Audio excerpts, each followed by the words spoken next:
afternoon, guys. I've not done one for a while. Might have forgot how to do it. Right, I've come down to a customer of ours now who's got a beautiful pond, 6,500 gallons, so it's a biggie. Now, the thing is with this pond, it's not. It's an existing pond that's been here for quite a while. How many years have you had the pond in?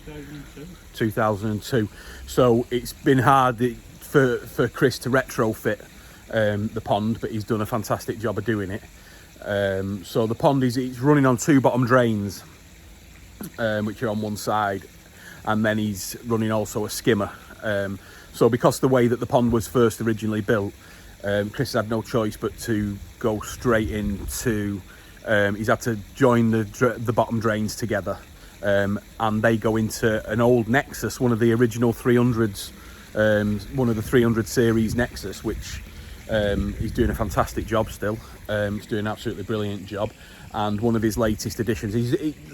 When he's redone it, he's refiberglassed it, he's redone everything with it. He's put on some beautiful glass around the pond and everything like that. And he has also added a 24-inch K1 micro bead.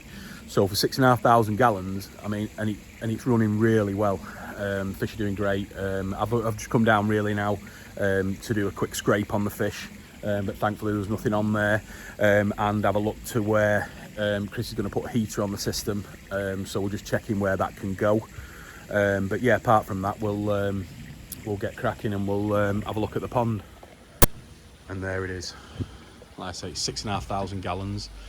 Running on a Nexus 300, which I'll show you in a moment, and then the bead going at the back. So there's 2 drains going into the Nexus, and then at the back of the pond, I'll go round there in a second and I'll show you where the bead is and where we're going to put the heater.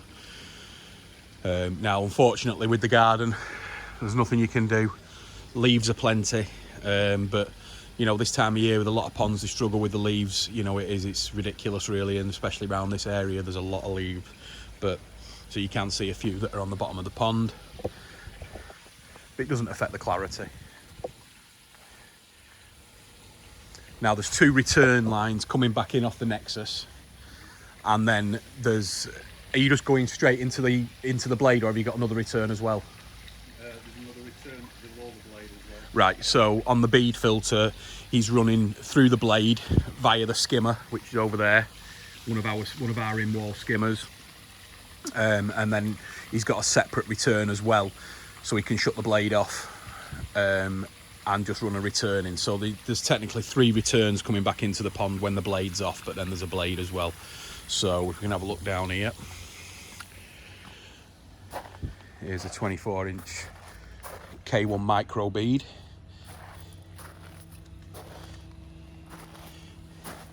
Which at the moment is running on a 10,000 litre pump, but you've got a 20,000 to change over.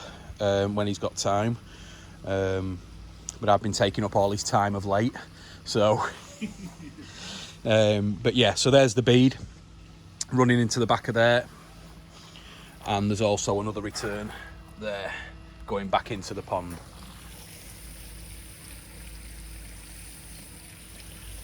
But it is a big pond and it's going to take a lot of heating, so we are going to use one of the new inverter heat pumps, which everybody's been raving about. Some of these smaller fish, the smaller ones, were this year's toes eye that he got from us early on in the year when we did the offers. And then back here. How long have you had that Nexus? Since 2002. Right. So the Nexus is originally from 2002. It's one of the 300 series. So as you can see, you've got the drains that are connected there coming in, and they're both coming in to there. Chris has also got a purge on there as well, so he can purge the drain line. And then he's also got one of the Delta UVs, one of the Bio UVs.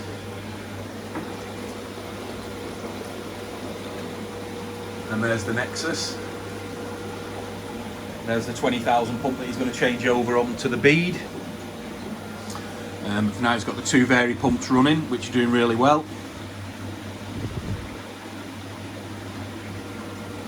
And that's about it, guys. But you know, considering the filtration system is so old, it's done really, really well. But when Chris was redoing the pond, he didn't want to have to take this shed apart and have to put a new Nexus in. There's no point either, because it's doing the exact same job that it should be doing.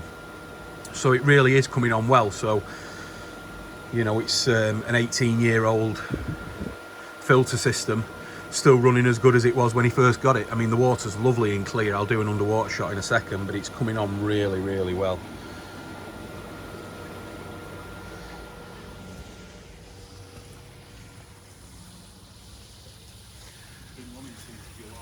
Yeah, this has been running again since July, when he's been all totally revamped. We've got the skimmer there, which is catching a lot of the muck, but unfortunately a lot of the leaves that are in this area are the ones that sink to the bottom, so the fish will get them eventually and they will go through into the drain. But one of those things, I'm afraid. Nothing we can do with leaves. They are the bane of our lives sometimes. But yeah, it is. It's looking absolutely brilliant. The glass around the edging is fantastic.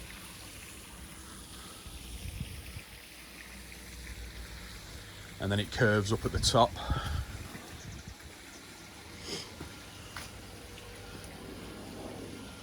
And Chris done all this himself, every aspect of it. It was all covered in a massive tent.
So yeah, I've just been speaking to the owner now, and since he's put the glass railings round, he has actually stopped a lot of the leaves getting into the pond.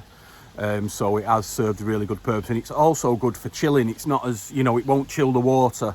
The wind chill will come off the glass, so it's worked well in that aspect as well. But with anything, it's a massive pond, and it's going to take a big job to heat the pond.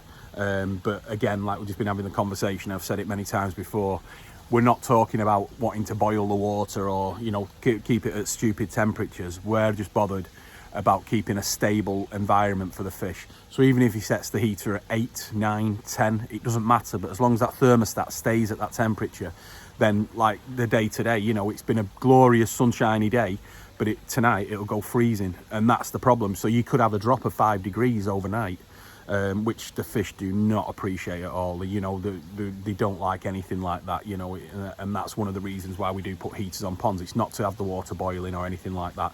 It's just to give them a stable environment. And that I go on about the environment things quite a lot, the ecosystem, and it needs to stay stable. It's the most important thing in anything that we do with a koi pond, stability. But yeah, I mean, the pond is looking fantastic. So we will come back again to it next year, because at night time when this is all lit up, it looks even more spectacular. So it does look good. So I hope you enjoyed it anyway. Have a look at that. Back in the hat again, by the way. Needs must. So anyway, all right, I'll see you on the next one, guys.